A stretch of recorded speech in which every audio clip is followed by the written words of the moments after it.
Good afternoon, everybody. Thanks for joining us. As Jeff said, my name is Peter Fellini. I'm S.A.F e certified. S.A.F e stands for Situational Awareness for Employees, or you could say S.A.F e stands for Situational Awareness for Everyone. This applies to everyone, really, not just for employees. So we're going to be going over that right now, and let's get into it. One of the things that we talk about is being safe. Situational awareness is being left of bang. And we describe bang as an incident, something that's occurred within the environment that you need to take action on. Being left of bang is what we want to be. Left of bang is these hash marks just to the left of the bang symbol. These are events that are leading up to the incident. And the hash marks to the right of bang are things that have occurred after the incident has occurred. This is the cleanup of what's actually happened. One of the things that we can talk about, and I think everybody in this forum can understand, is catching somebody before a tailgating incident. So the incident is a tailgate. What happened before that? What happened after that? We'd all like to catch an incident before it happens instead of having to go through the after action items. So that's just a visualization of what we're going to be discussing. This next slide is the hunter mindset. We are apex predators, the human being. We're the top of the food chain. We want to be a smart hunter, and what that'll be is actually a person that's going to observe and plan an incident. Think like a bad guy. That's what I always say. And try and, one of the things that we can do is, by being the hunter mindset, is thinking like a bad guy. Try and break into your own company. See how you would break into that, to your company, and use that mindset of a nefarious person. As we can read these, we're thinking predators, really. The next slide that we're going to be talking about is speeding up a decision-making process. Doesn't matter if the threat is highly kinetic, in other words, a police officer, or a behavioral-based, like a sexual assault. This mindset will work for all threats. We always say that a 70% solution now is better than a 100% solution when it's too late. So we want to think like a bad guy. We want to, excuse me, I went back a slide. We want to have that proactive research and searching.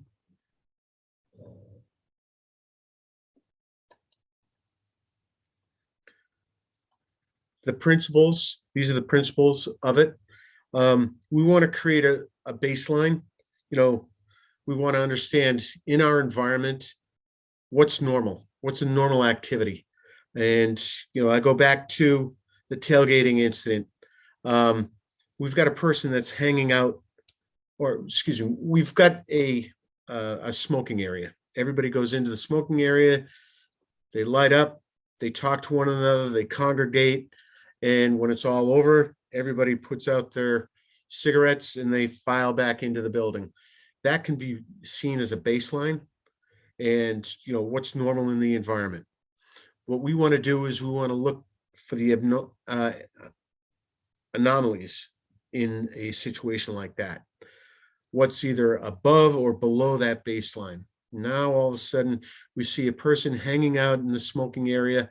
He's not really talking or interacting with anybody else. He's kind of got his head down. His eyes are darting all around. He doesn't want to interact with anyone. That would be below the baseline. Something's happening out there. What's this person doing? Are they shy? They could just be shy. They could be a new employee. But that's something that we want to investigate.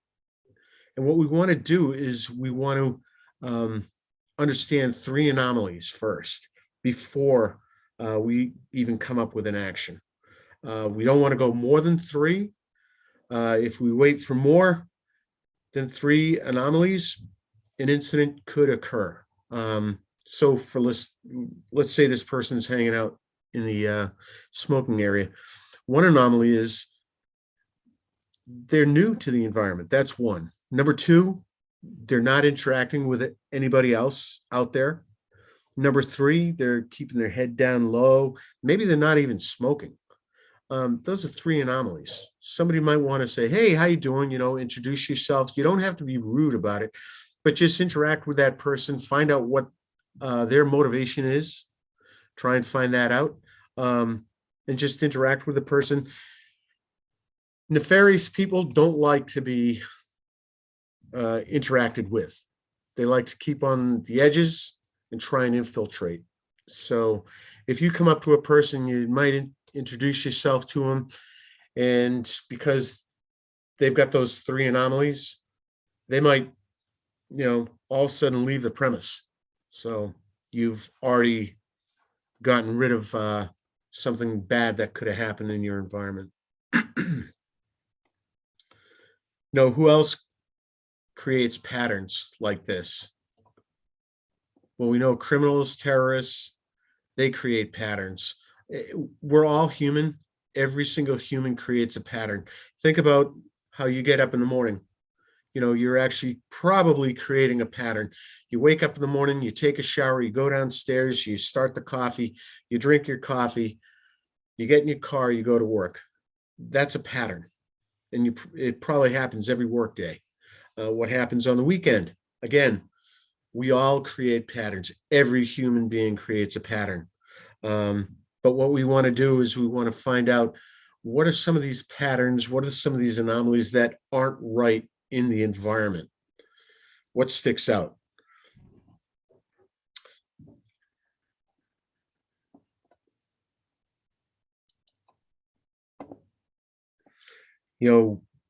Somebody might say, yeah, but everybody's different. We are different, but there are some things that are inherently together with all of us.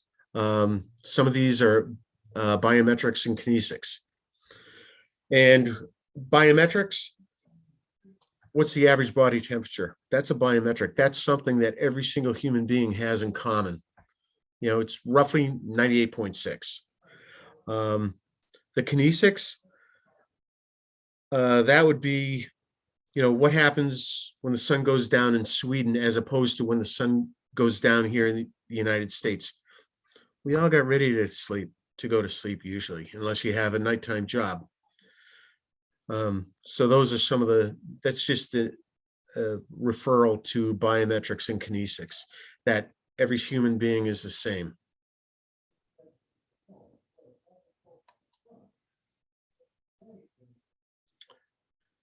And then we talk about origins of the survival behavior.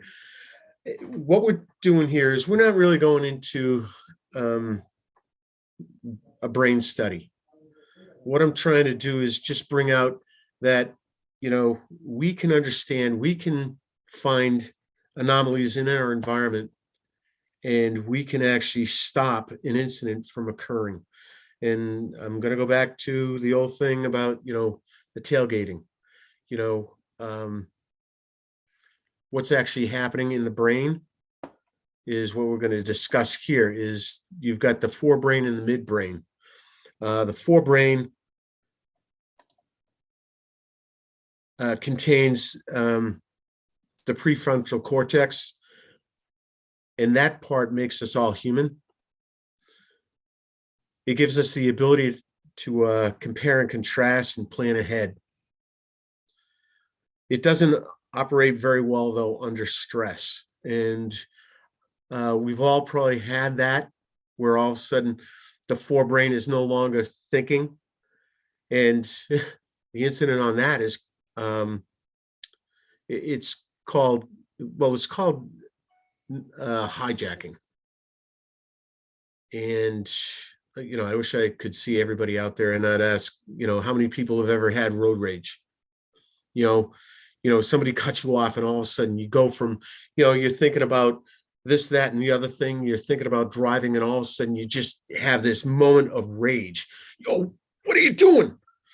That is the forebrain not working under stress.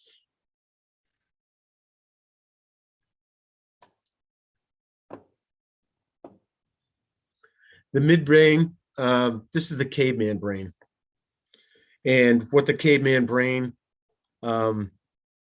works on, it works on really 5 different things: rage, aggression, thirst, hunger, and fear. And that caveman brain all of a sudden took over the forebrain, with that road rage.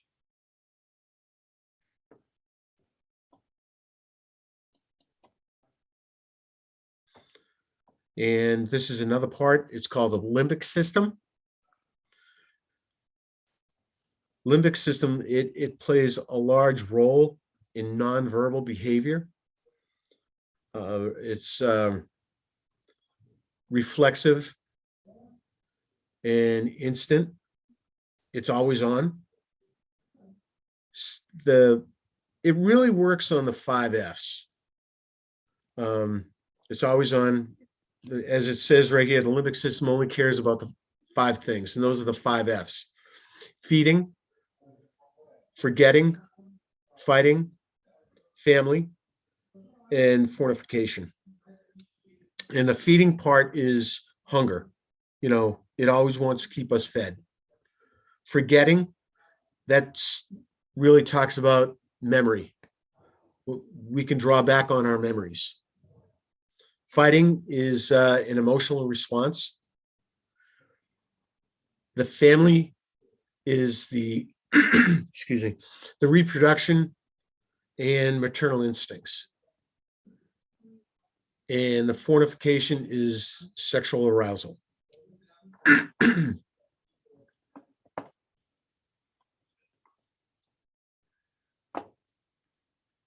The brain's chemicals, it really produces 3 different chemicals.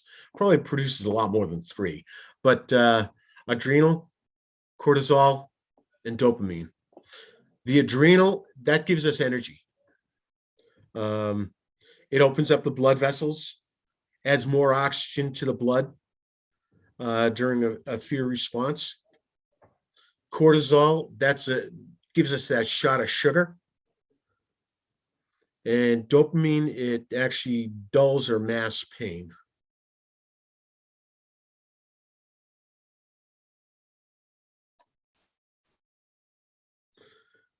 Denial. Denial is one of those things that it's actually the first phase is denial.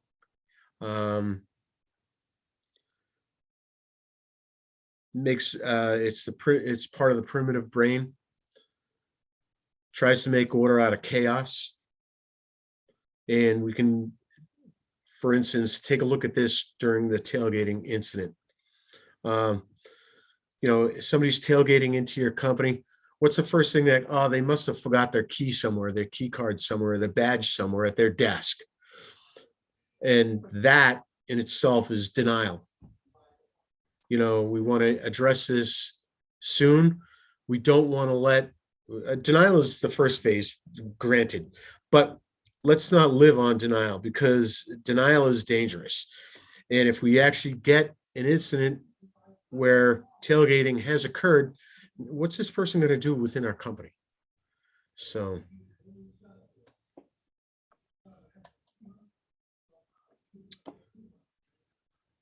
your brain can help or hurt. And what this is saying is we first group things, then we do channel capacity, and then we do then there's possible change blindness.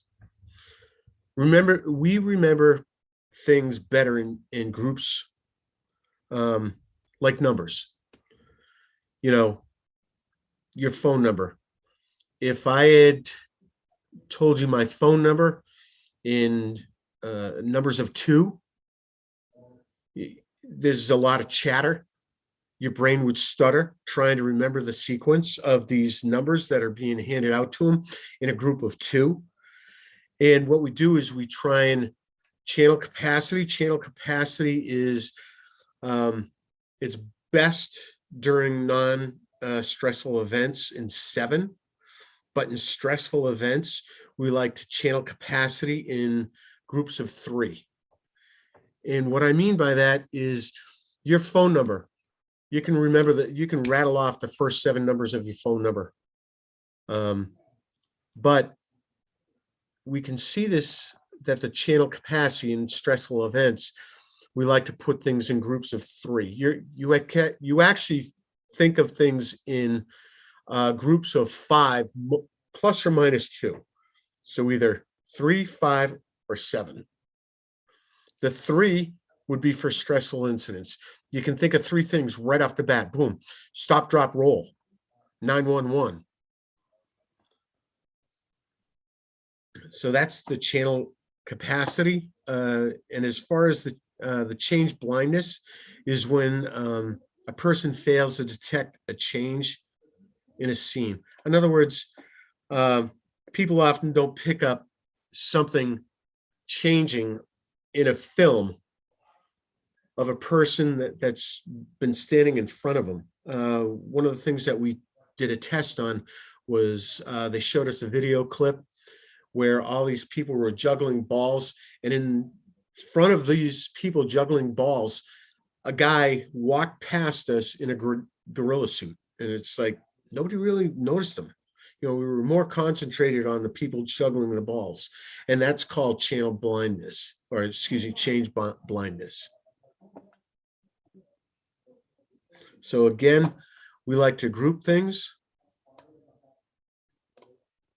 We like to do channel capacity. Channel capacity is 5 plus or minus 2. Depends on whether it's a non-stressful or a stressful incident. Stressful, we revert back to 3.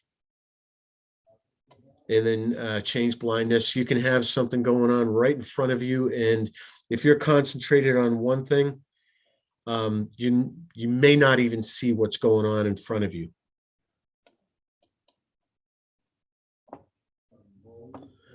Survival signals. We've got both the limbic system and survival cues.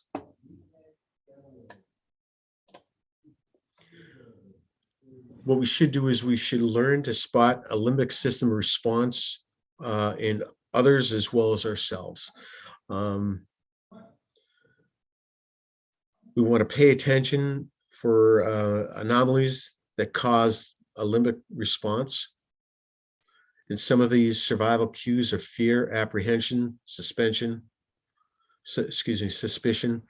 hesitation, doubt, gut feeling. Really, gut feeling tells a lot.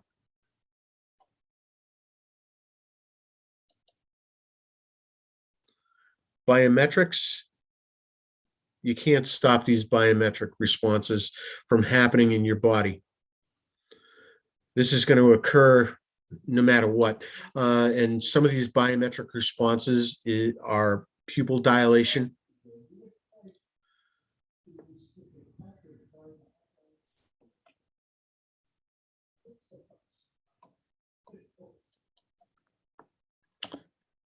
Here's along with pupil dilation, we have redness in the face. Redness in the face, as you can see in these 3 different pictures, the woman all the way to the left, you can see that her face is red.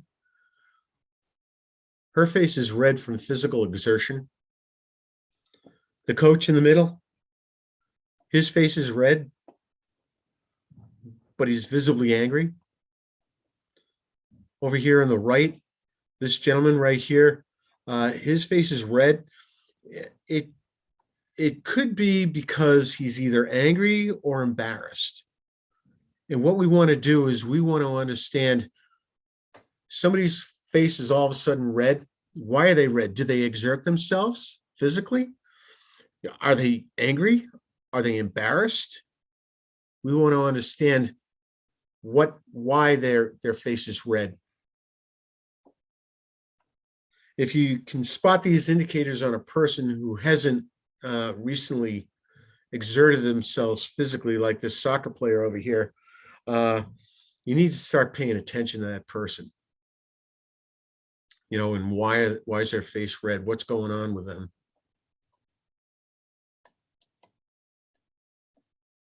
Then we come to goosebumps. There are actually tiny muscles surrounding each hair follicle.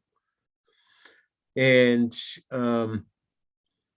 as we get tense during a fear response, those muscles constrict and the hairs actually start to stand up.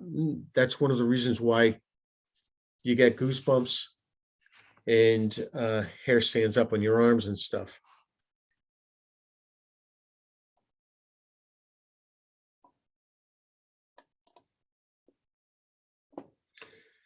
And they say the eyes tell it all.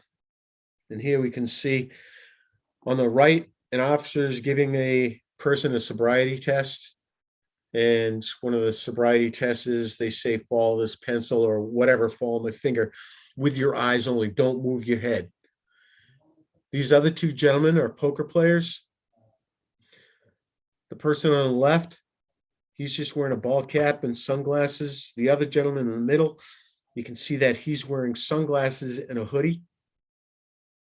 And what they want to do is they want to, the sunglasses are going to not show their pupil flash. And the guy with the hoodie, that's being used to mask the tips of his ears or the back of his neck from getting red. So he's pretty well covered. You can't see the tips of the ears. They say during a stressful scenario, the tips of your ears will also get red. The back of your neck is going to get red. So he's pretty well covered. Some of the things that these poker players will do before a poker tournament is they'll actually start talking to one another. You'll have somebody come in, sit down, and he'll start talking to all the other poker players. And he's trying to get a baseline of how they react to certain questions and information that's provided. So he's getting a baseline. So during a poker game, he can actually read what's going on with that person. Do they have a good hand? Do they have a bad hand? And he can actually play his hand and make his bets accordingly.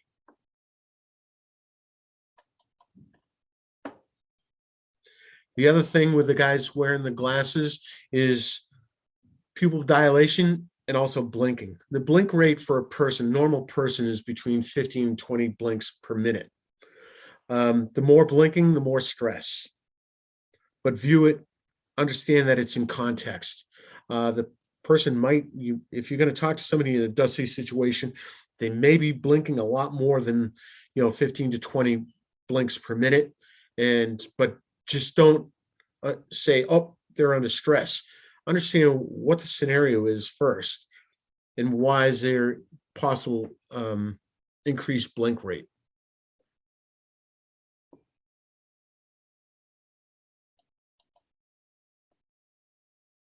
Shaking. All right. Often people mistake shaking for fear, and that's not true. They are scared. And shaking could be for a couple of different reasons. First of all, are they cold? Because shaking actually stimulates the muscles and increases the body temperature. But also, don't think of it as they're fearful. They are scared. And what the body is doing is they're priming them the body's priming itself for a physical contact. So if you're in a nice warm area and a person comes up and they're shaking and, what's going on behind the scenes on this guy? Why is he shaking? We could go out to that person out in the smoking area and start to confront them. And they could start to shake. And again, it's not from fear of being discovered, but they're scared. And the body is actually, I call it an adrenaline dump. I used to take martial arts a lot and would do a lot of sparring. And during the sparring, I'd be doing really well. And all of a sudden I'd just start getting the shakes and everything. And my sensei told me that it's an adrenaline dump that's occurring. So that's how I describe it. I've been there. I know how that feels. Other biometric cues, we can see right here, this gentleman, he's patting his forehead. He's probably sweating. Is it, 110 degrees in there? Does he have a reason to be sweating because of, heat? The other things are paling or losing color in the face. And that could be because of a high level fear response. Nasal flaring or chest heaving. And the reason why the nasals flare and the chest starts to heave is because it's over oxygenating the blood in preparation for fight or flight. Now, a dry mouth, I see dry mouth on the bottom there. One of the things, if you watch Judge Judy, she starts to grill some of the people there, and all of a sudden you'll see these people pouring water and taking sips of water and everything. Why? They're getting a dry mouth. They're under stress.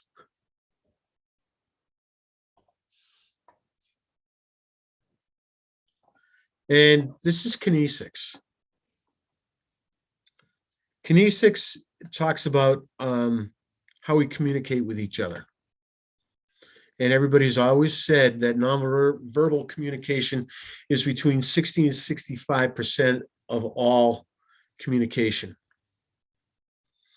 And not many people understand that. As I'm talking with you, I don't see you, but I'm actually using my hands also to communicate. It's kind of weird. And we can actually, again, I'm going to go back to what we all know, and that's the tailgating incident. A person hanging out alone in the smoking area. How are they communicating? Take a look at the nonverbals that are actually coming across. Their gestures, their movement, their clothing. They all mean things. We just have to be able to observe them and understand them. Create that baseline, understand what's going on. And they say that the more you try to hide them, the more they stick out.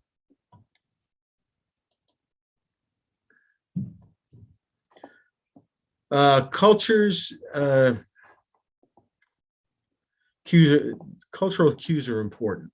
We got to understand also where we are in the world to better understand and get that baseline.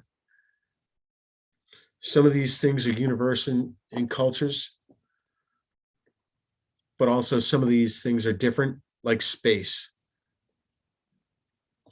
They say that the Nordic region actually has the most space between people. Here in the West, it's about an arm's length.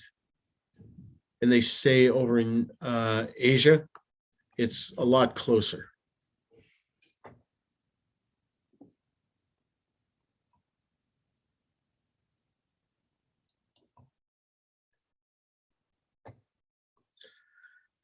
KINESICS principles. We got to understand also that KINESICS is not a lie detector. All we can tell is that a person is either nervous about an answer or confident about an answer. So we don't want to jump on just one of these cues, for KINESICS. Wait for a cluster of 3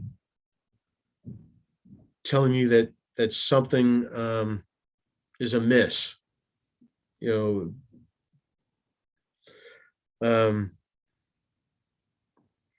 like I said, it's just an indicator of a person's comfort or discomfort. You know, KINESICS, the poker player, he's going to talk to another player about something innocuous before the game starts, and then watch for deviations of their behavior when they start playing cards. So he's already got his baseline. He understands what's going on with this person, and he's looking for deviations from that baseline. And again, it's not because he's lying about the cards. He's just not comfortable with the cards.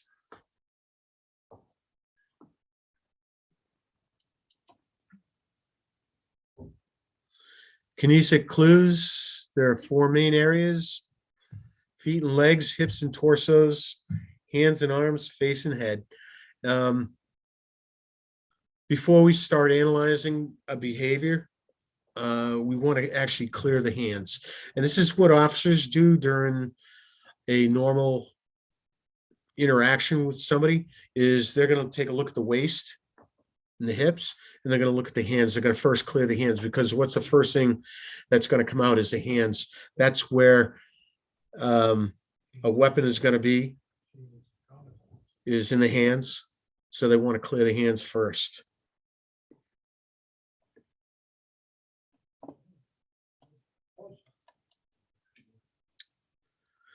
Then we have pacifying behaviors, as we can see between these two people right here. The gentleman, he's rubbing the back of their neck. That's a pacifying behavior. The woman, she's rubbing her temples, her forehead. It's self-touch. It's a cleansing of the hands or hair, rubbing the foreheads and temples. So this is actually to calm a person down. These are some of the things, if you get into a situation where the person is really stressful, you might start seeing this. You know, you talk to, your kids, and all of a sudden, geez, Dad, I didn't really see that coming. You know, you might see them rubbing the back of their necks. You might see them touching their temples, touching their forehead, rubbing their forehead. These are all self-pacifying behaviors.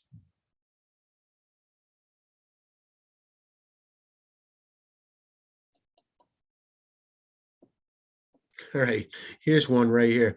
What's going on between these two people right here? As you can see, the woman, she's got her arms crossed. Now, crossing your arms, everybody used to say that crossing your arms is you're blocking the other person out. But it doesn't, we got to read into that also. We got to understand what's actually going on. Crossing your arms could just mean that you're chilly.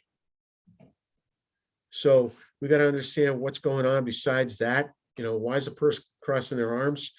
Are they closed off? Possibly, but not always. The woman, as you can see, she's bladed away from the gentleman. She's looking somewhere else. And he's trying to do a self-pacifying gesture by touching the back of her arm.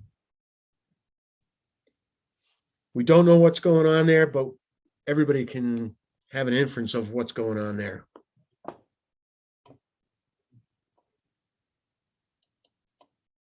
All right, and here it is again.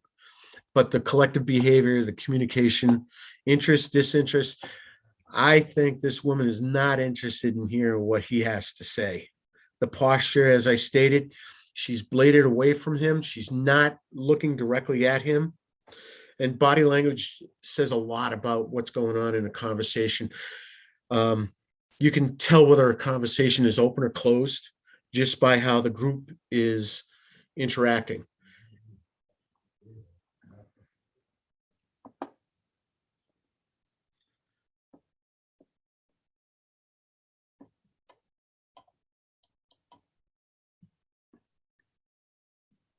Threat behaviors, here's a couple of them. Other indicators: patting and checking, aggressive behavior, chest heaving.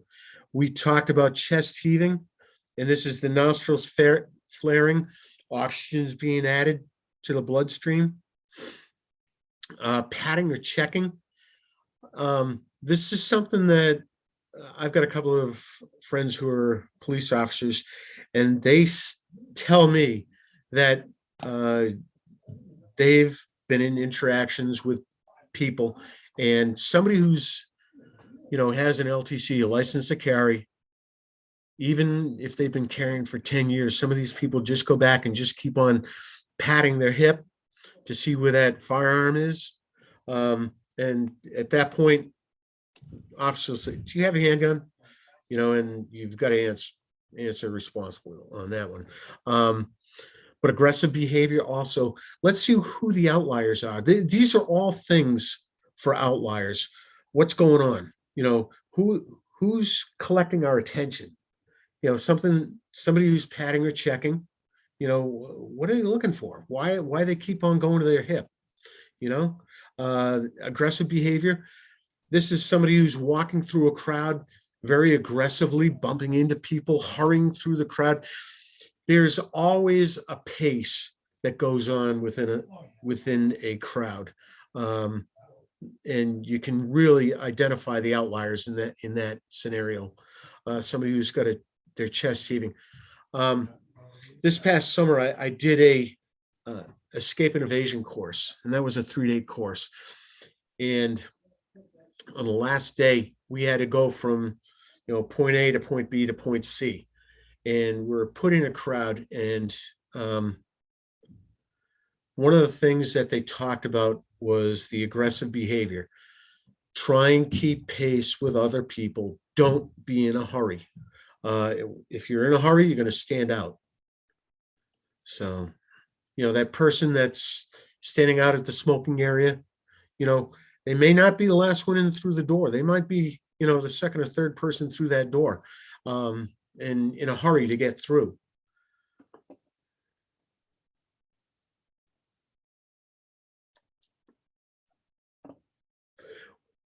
So how do we improve ourselves?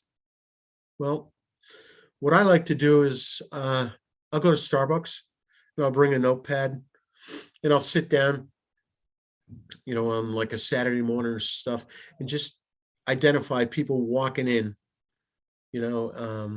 what are they doing? How they look? What are their mannerisms? Just identify that stuff. If you want to sit down for 15 minutes a day, you can. You can go to your own cafeteria and just watch people come in and how they interact and everything with everybody else, and the whole scenario. Also, be conscious of your own body language. Identify, what am I doing? How do I pacify myself? So,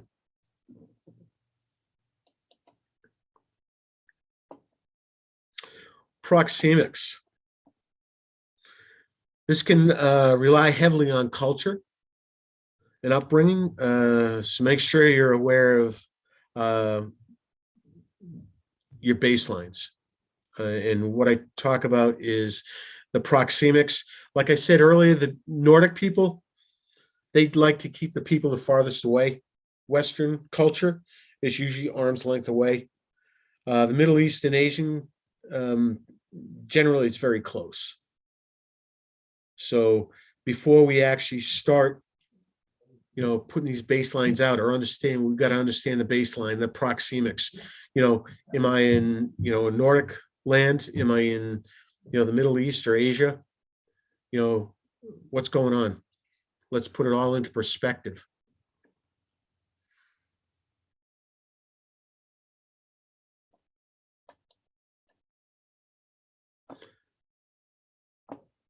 Interpersonal relationships.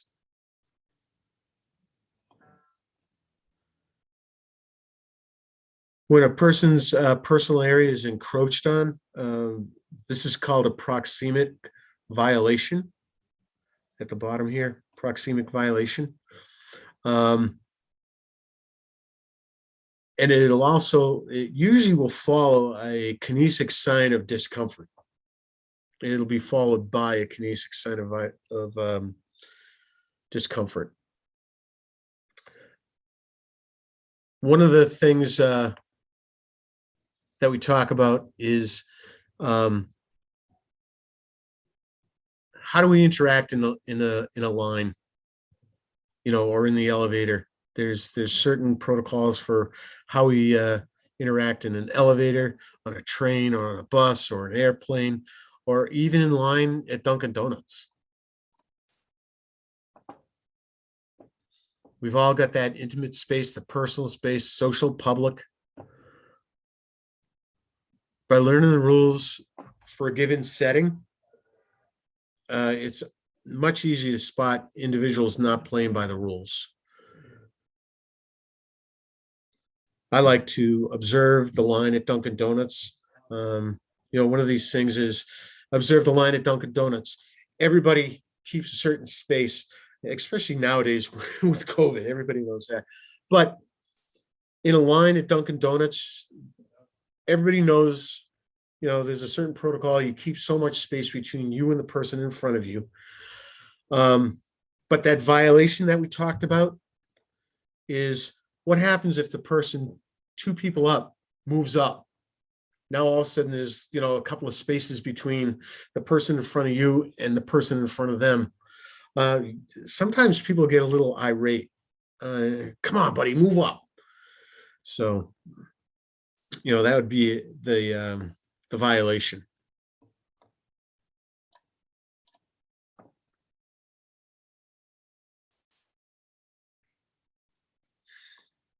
Certain situations, normally proxemic distance are violated.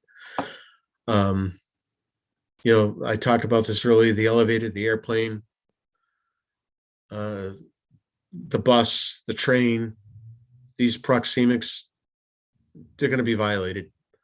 And we've all understood when it occurs and how to act. By learning the rules for a given setting, it's much easier to spot an individual not playing by the rules. One of the things is, like I said, at Dunkin' Donuts, somebody moves up in line, but that person in front of you doesn't move up in line. What's going on? Here we can see there's the elevator. In a crowded elevator like this, what's the norm? Do you have this guy from the back, trying to nudge his way up to hit his number, or does he just say, hey, number 7? And most likely this gentleman or this woman, they're the ones that are probably going to be pushing the numbers.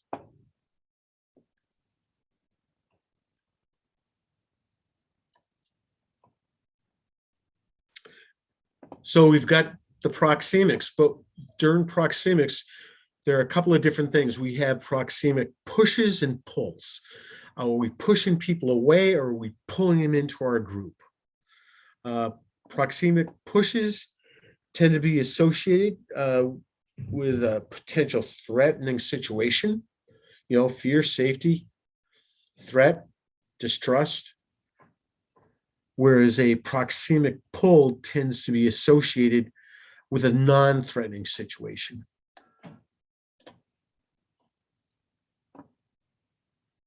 So are people being pushed away from us or being pulled into us?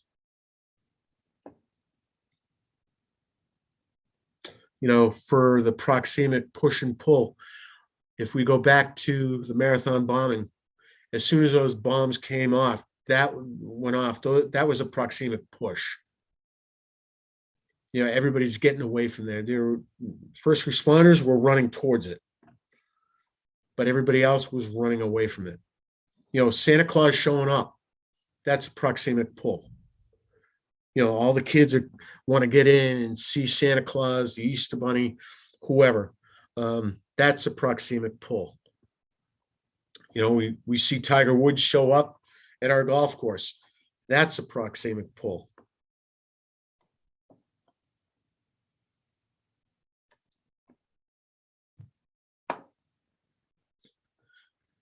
So the presence or absence of people may signal that people know that there's either a threat in the area or that they have been intimidated.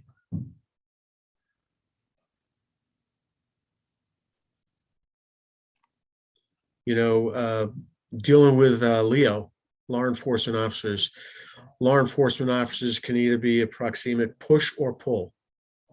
You know, who's coming towards the officer and who's trying to get away from the officer.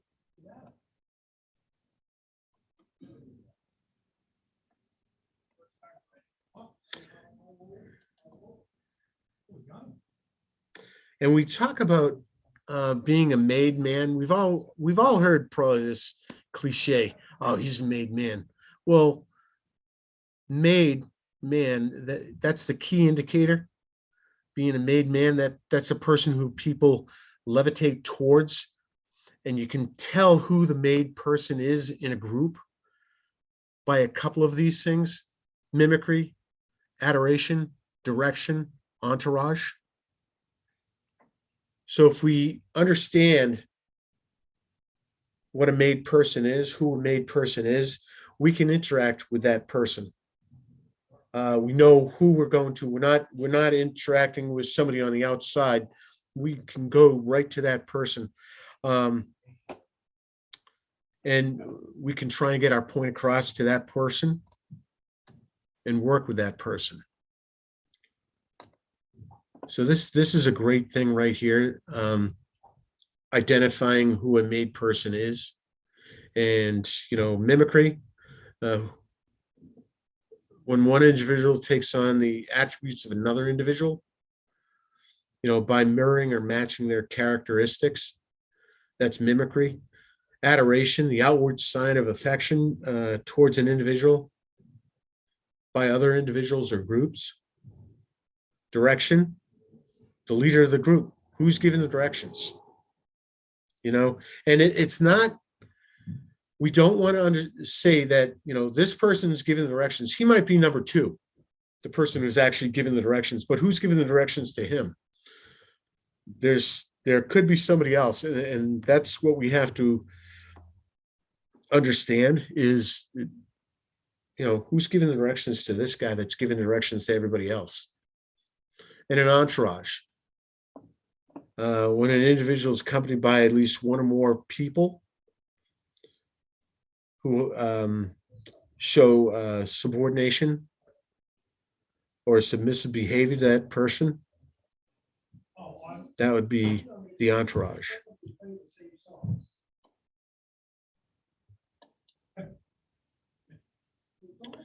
Atmospherics. Organizations aren't limited just to these senses. Everyone at work is a piece of that puzzle for the atmospherics.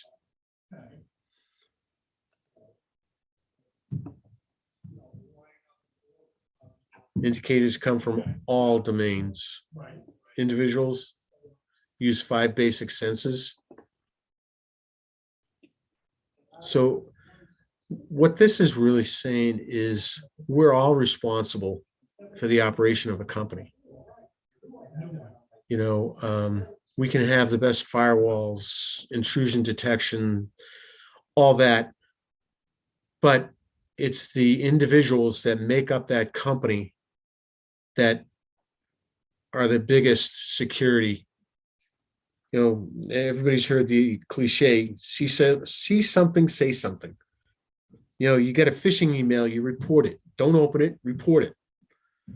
You know, something actually happens to your machine, you know, report that. Hey, my machine has just been breached. You know, if we all work together, we can have the best security in the world.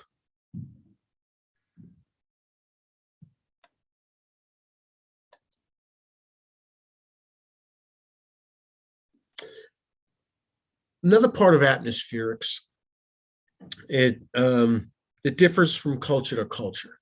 You're traveling to one of your remote sites, or you have visitors coming in from overseas, establish a baseline so you can determine the atmospheric shift. Because what we talked about before, proxemics comes into play with that, with different cultures. How close are they going to get to one another? What are some of the, how do they interact with people? What are some of their mannerisms? We've got to understand that before raising a flag. You might have a group of people coming into your facility from overseas, and they're going to interact a little bit differently, possibly, with everybody. And, I just saw 3 of those cues that Pete talked about. Well, we got to understand what the baseline is for that group of people. And actually, this going overseas to visit another company, or your own company that's working overseas, or them coming in to work with you, identifying the made man, the made person, can help a lot.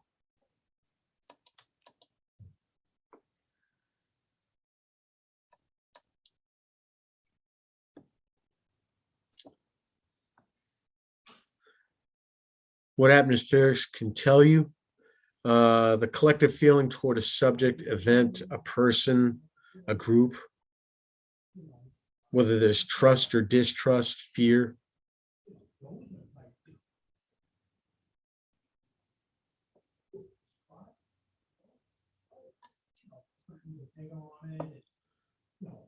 Atmospheric shift. These can either be positive or negative. And it's a sudden change.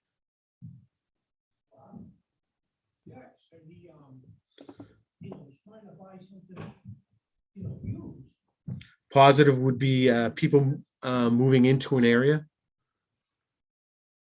Negative would be the absence of people, the absence of a normal routine. So if we can understand what our baseline is within our company in a certain situation, in a certain area, we can actually see whether there's a positive or negative atmospheric shift in that area. Does something just happen? Let's say, atmospheric shift, all of a sudden everybody's down. Well, why is everybody down? What happened to bring everybody down? They just found out that, one of their fellow employees passed away, or somebody's father passed away, or something. That would be an atmospheric shift. Negative. Positive, hey, we all got raises.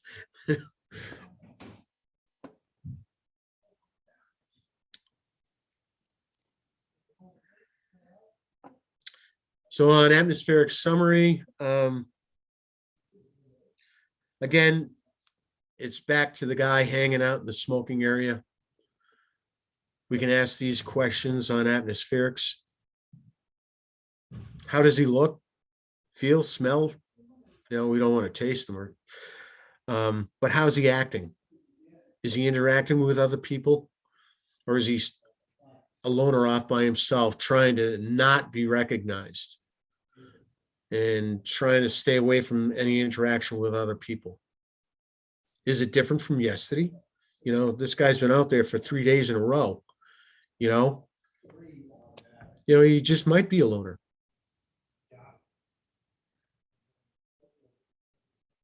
Does his clothes fit the scenario? Depending on how your employees dress, might be casual Friday. But is he dressed up in a suit? Well, if he's dressed up in a suit, he might just be going to a meeting. But if everybody's dressed business casual and he's out there in overalls and a t-shirt, something might be up.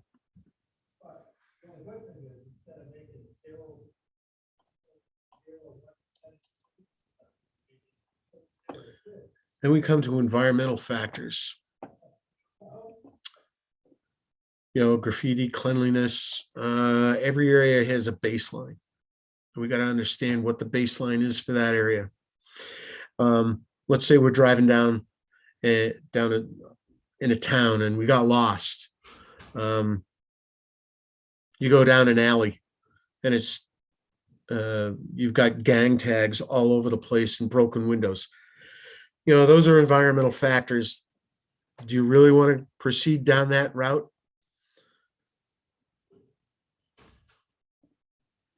So let's understand what the environmental factors are.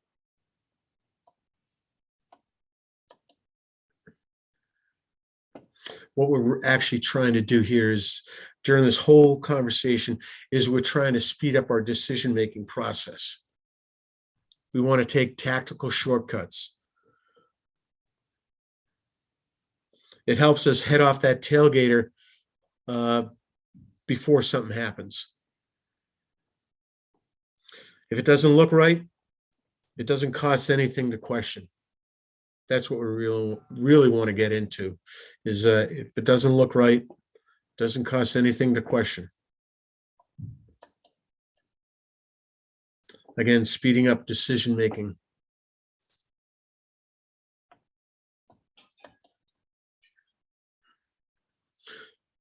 How does this relate to cybersecurity? So what does all this have to do with cybersecurity? One, what seems out of place? Are the people hanging out in unusual areas? Did I just receive an email from Amazon on my work machine, my work email, when I don't deal with Amazon and my work email? It's always private email. That's an anomaly. So,